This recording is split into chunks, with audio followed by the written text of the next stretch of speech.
졸업한 지 몇 년 됐죠? 모르겠는데요. 모르면 아 기억이 안 나세요? 네. 그 처음에 물리치료과 왜 가시게 되신 거예요? 심오한 뜻이 있는데 취업이 잘 된다고 그래서 그게 경제난이 있었고 하고 싶은 게 없었고 그나마 이제 잘하는 몇 과목을 가지고 물리치료과에 지원을 했죠 다행히. 그래서 장학금 받고 저도 들어갔습니다. 예.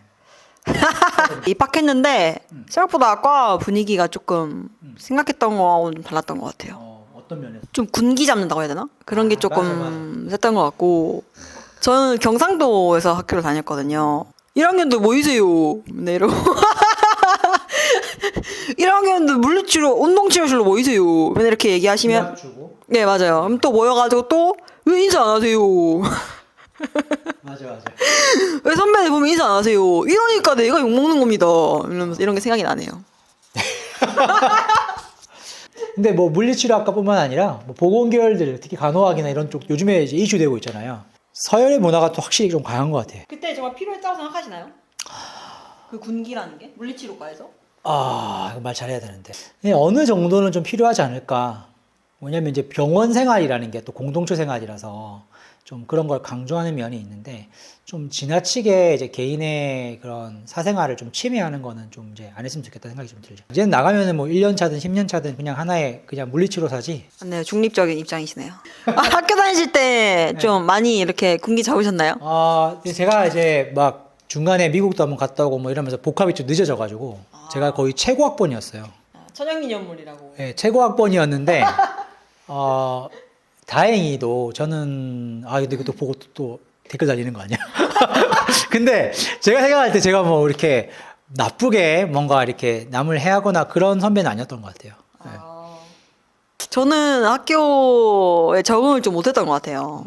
그냥 뭔가 모든 게 다 불만이었던 것 같아요. 네, 그래서 얼굴 표정도 별로 안 좋았고 교수님이 저한테 넌 민정이 너는 왜 표정이 왜 그러니? 뭐 안 좋은 표정 지어봐요. 그때로 감정을 돌아가죠. 이게 다 내려오죠 이제 얼굴들이 이렇게. 무섭다. 그 선배들이 왜 쟤는 인사 왜 안 하냐, 표정 왜 이렇게 띠꺼워, 이런 얘기를 좀 많이 들었던 것 같고요. 사춘기에 좀 늦게 왔던 것 같아요. 1학년 때 군대 가기 전에 공부 열심히 해야 되죠, 그래도.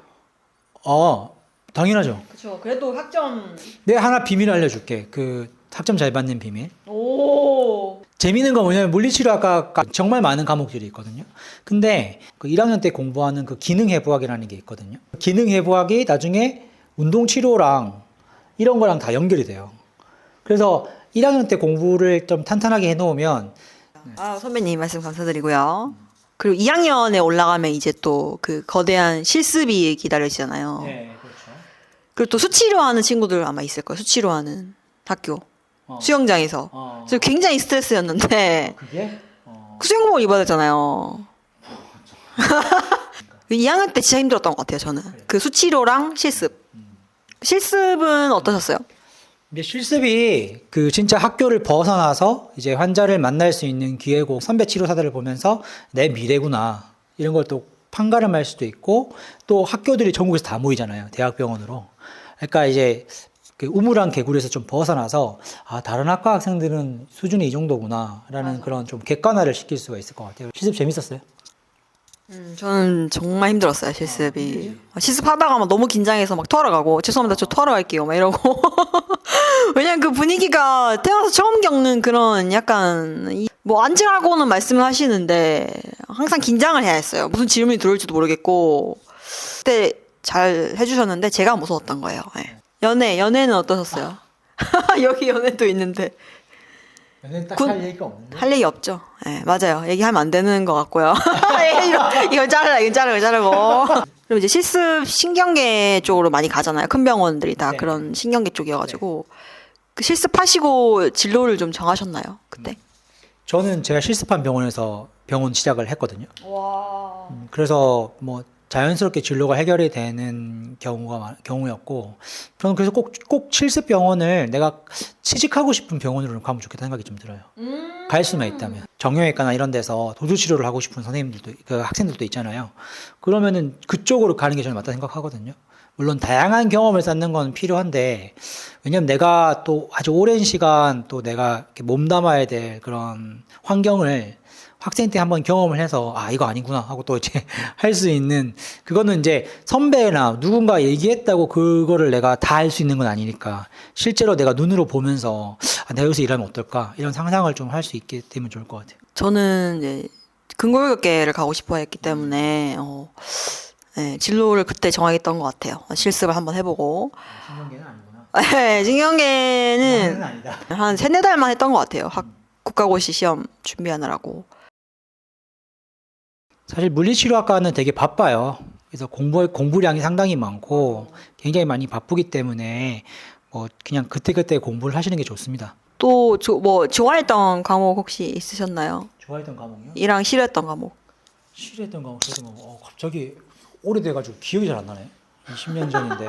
딱히 싫어했던 과목은 없고 저는 물리치료학과에서 배우는 대부분의 과목들은 다 좋아했던 것 같아요. 이게 인간의 인체를 공부하는 거라서 그 나름의 매력이 좀 있어요. 전 수치료 싫어했고 아까 말씀드렸다시피 그 보장구학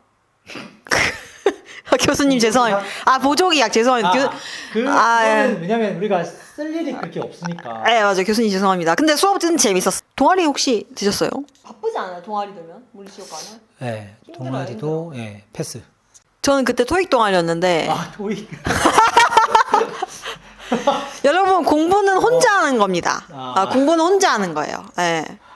하지만 좋았어요. 거기 있던 그 동아리까지 가서 굳이 영어를 굉장히 좋은 추억으로 남아 있습니다. 뭐 동아리 MT도 가고 이랬던 재밌는 추억이 남았는데 좀 다양한 경험을 쌓고 이제 뭐 2년차 이후로는 이제 내가 하고 싶은 쪽으로 가도 괜찮은데 갈 수만 있다면 일단 큰 병원을 한번 적응해 보는 것도. 저도 시간을 돌린다면 저한테 해주고 싶은 말이 쫄지 말고 큰 병원으로 가라. 큰 병원으로 가라. 거기 아무도 해치는 사람 없다. 막 이렇게 말해주고 싶어요. 그 진로가 신경계랑 그 근골격계로 나눠지잖아요. 정리를 한번 싹 이렇게 해주시면 선배님이. 필요하죠. 이제 신경계는 주로 뇌졸중이나 이런 뭐 척수 손상이나 이런 중추신경계 손상을 당한 분들을 보는데 물론 성인도 있고 소아도 있긴 하지만 주로 뭐냐면 이제 기능을 다시 회복시키는 거예요. 그래서 재활의 개념이죠. 그래서 뭐 물리치료사들은 크게 보행에 많이 포커스를 둡니다. 이분들이 걸어야 사회활동을 할 수 있으니까 못 걷는 사람을 걷게 하는 거에 대한 그런 어떤 보람은 굉장히 클 거예요. 반대로 좀 만성화되신 중추신경계 환자들은 회복이 더딥니다. 그래서 또 많이 이렇게 좀 매너리즘에 빠지는 경우들도 있으니까 그런 것들을 좀 알고 가시면 좋을 것 같고요.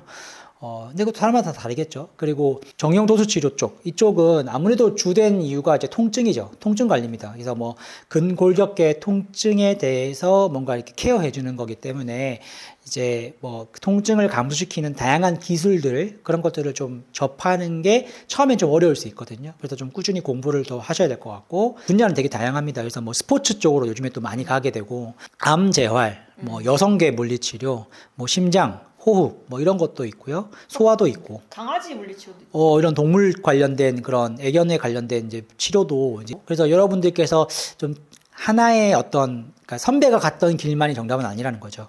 앞으로는 더 많은 기회들이 있을 거니까 그런 것들을 잘 알아보시고 선택하시면 좋겠습니다. 전연차 때 들을 만한 교육이랑 좀 고연차 때 들을 만한 교육이 조금 다르다 생각하는데 고연차 때는 뭐 알아서 자기 좋아하는 거 듣겠지만 전연차 때는 뭘 우선적으로 들어야 되는 과목이 있을까요? 일단은 뭐 신경계든 정형계든 관계없이 만성통증연구소에서 하는 이제 안녕통증 강의는 꼭 한번 들어보십시오. 이게 맞아요. 후기를 받아보면 일찍 들을수록 이득이라고 합니다. 그래서 이게 약간의 좀 좋은 길라잡이가 될 수도 있고 물론 고년차, 30년차 이상 선생님들도 많이 들으세요.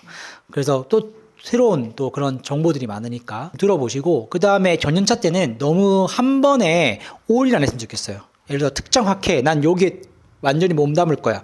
왜냐하면 경험이 없기 때문에 사실은 나한테 맞는 다양한 학회들이 있을 수 있거든요. 큰 돈 들이지 마시고 조금씩 그렇게 큰 비용 없이 들을 수 있는 걸 들으시면서 경험을 조금 쌓다가 조금 이제 더 들어갈 수 있는 학회로 참여하시는 게 제일 좋을 것 같습니다. 근데 또 그렇게 또 야금야금 들으면 깊이 없다고 막 맛보기로 하고 꾸준한 게 없네. 깊이가 없네. 그 치료라는 게 하나를 전문적으로 파야지만 치료가 되는 건 아니거든요. 각 치료 기법마다 다 의미가 있긴 해요. 한 우물만 봤을 때는 문제가 뭐냐면 다른 그거의 효과를 못 보는 다른 환자들을 이렇게 케어할 수가 없거든요. 그렇기 때문에 이제 다양한 접근들을 좀 공부해 보시는 게 특히 전연차들한테는 좀 많이 도움이 될 겁니다. 저는 좋아하는 거 들었으면 좋겠어요. 왜냐하면 저는 효율을 따지는 사람이라 좋아할수록 효율이 세지는. 그리고 그 강사가 밥을 어떻게 제공하는가도 되게 중요해요. 이게 기본이거든요. 그 수강생을 대하는 태도가 보입니다. 그래서 이게 단순히 밥이 아니에요. 얼마짜리의 금액의 그 식사를 제공하는가, 거기에 얼만큼 많은 걸 신경을 쓰고 있는지를 꼭 보시면서 전달하고자 하는 그런 태도, 이런 게 다 보이거든요. 꼭 참고하시기 바라겠습니다. 밥 안 주는 데 진짜 많잖아요. 그러면 안 돼요. 요즘에 다 개인화되어 있는데 언제 이렇게 만나서 이렇게 밥을 먹으면서 얘기할 수 있겠어요. 그래서 밥만 드시지 마시고 옆에 있는 선생님들이랑 좀 관계를 쌓으면서 맞아요. 무슨 강의도 들어보셨어요? 거기 뭐 직장은 어때요? 뭐 이런 것들, 그런 정보들을 얻어가는 것도 되게 좋거든요. 맞아요. 그래서 그러면 저희는 다음번에도 유익하고 좀 재밌는 영상으로 찾아뵐게요. 네, 감사합니다. 감사합니다.